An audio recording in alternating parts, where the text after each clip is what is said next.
The GBR 802 pack has arrived for Train Sim World, promising a glimpse into the future by bringing the Great British Railway branding into the game before its real-life debut. But with rail fares already costing enough in the real world, will this DLC also derail your wallet? Let's find out. Is it worth it? The idea behind GBR is to bring the British Railways under one unified brand, replacing the patchwork of different operators with a simpler, more recognisable national identity. For passengers, the aim is consistency. One brand, one image, and hopefully a railway that feels less fragmented than the privatised system we've had for decades. Whether that actually happens in real life is another debate entirely, but what this DLC is trying to capture is essentially a what-if glimpse into the future of British Railways, reimagining the 802 in the full Great British Railway branding before the real-world rollout has properly begun. And for Train Sim World players, that makes this pack a little more interesting than just another livery add-on.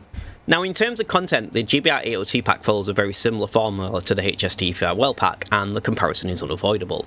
What you're getting here is essentially a rebranded version of the existing Class 802, playable across two routes, the East Coast Main Line Peterborough to Doncaster, and the Riviera Line between Exeter, Plymouth and Paignton. The idea is to give the players two different styles of operation. On one side, you've got the high speed running through the East Coast Main Line, while on the other, the Riviera Line offers a scenic coastal running through Devon. The pack includes 4 bespoke scenarios, 2 for each route, focusing on a mix of depot preparation and launch runs in the new branding, special themed passenger services along the coast, and operating through disruption scenarios such as weather-related delays and incidents causing knock-on effects to services. Alongside this, the pack adds an extra timetable service on both routes, plus substitution layers allowing the GBR 802 to appear in the regular timetable operation. So if you prefer a more freeform experience rather than structured scenarios, you can still use the train naturally as part of either route's standard service patterns. Now, it's also worth mentioning that until fairly recently, this exact GBR style livery was actually available for free through the Content Creators Club. But shortly before this DLC launched, that version was moved, which has understandably raised a few eyebrows within the community. Gameplay-wise, the scenarios range from roughly 40 minutes up to around an hour and 10 for the longest one. Across all of them, the main focus is showcasing the new GBR livery and putting the Class 802 into a set of themed situations rather than standard point-to-point runs. One of the more interesting touches comes from flying the flag, where you actually begin in the scenario in an LNER Azuma before transferring over to an 802 once it's been repainted.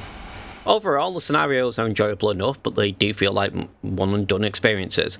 Once you've completed them and achieved the top medals, there isn't a huge incentive to return to them over the standard timetable mode, which will naturally offer more variety in replayability, and you can sub into any services on both routes the DLC cover.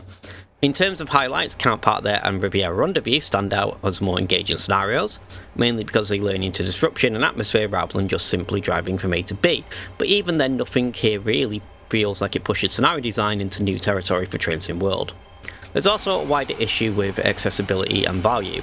To get the full experience out of this pack, you need both routes. The Riviera Line is included as a base route in Train Sim World 6 for many players, but the East Coast Main Line Peterborough to Doncaster was originally a Train Sim World 4 route and still sits around £29.99 for those who don't own it.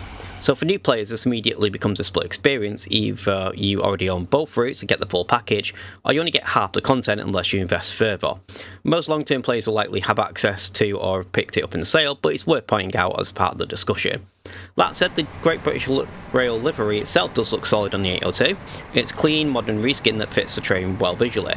Although it's worth remembering that until fairly recently, this exact livery was available for free on the Content Creators Club before it was moved ahead of this release.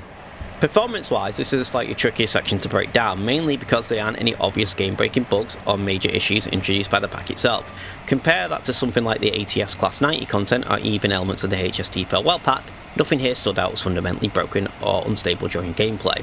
However, there were some noticeable frame drops, particularly when running scenarios on the East Coast Main Line Peterborough to Doncaster. These weren't constant, but they were frequent enough to be noticeable.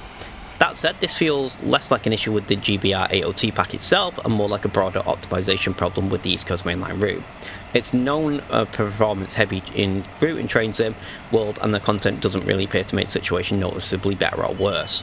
On the other hand, performance on Riviera Line was much smoother during those scenarios. The experience felt much more stable, with fewer drops and generally more consistent frame rate, which made for a better driving experience overall. It's worth noting that I didn't encounter any of the blurry texture issues that have become fairly common complaint in Train Sim World 6, which is definitely a positive here.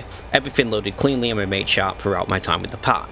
So overall, while the pack doesn't introduce any major technical issues of its own, your experience may still very much depend on which route you're running it on, and the East Coast Main Line continues to be the more demanding of the two. So, is it worth it? This pack suffers a lot of the same problems as the HST Farewell pack. The difference here, however, is the price. It's only retailing at £4.99 as opposed to £12.99. That lower entry point does make it a lot easier to justify, and it feels more reasonable for what you're actually getting in terms of content. That said, I still wouldn't recommend picking this up at full price. The level itself was recently available for free on the Content Creators Club, and while the scenarios are enjoyable enough, they don't really push things forward in any meaningful or groundbreaking way. If you're someone who wants a bit more variety on the East Coast Mainline Peterborough to Doncaster or Riviera Line, then this probably is worth a look in a sale, but outside of that, or without a discount, this is very much one of those packs that feels easier to skip than it does to actively recommend. If you played it yourself, let me know where you land on it. Is this a worthwhile for a bit of extra content, or is it just another reskin that's hard to justify outside of a sale? And if you haven't picked it up yet, hopefully this review has helped you figure out whether it's something worth adding to your collection or skipping.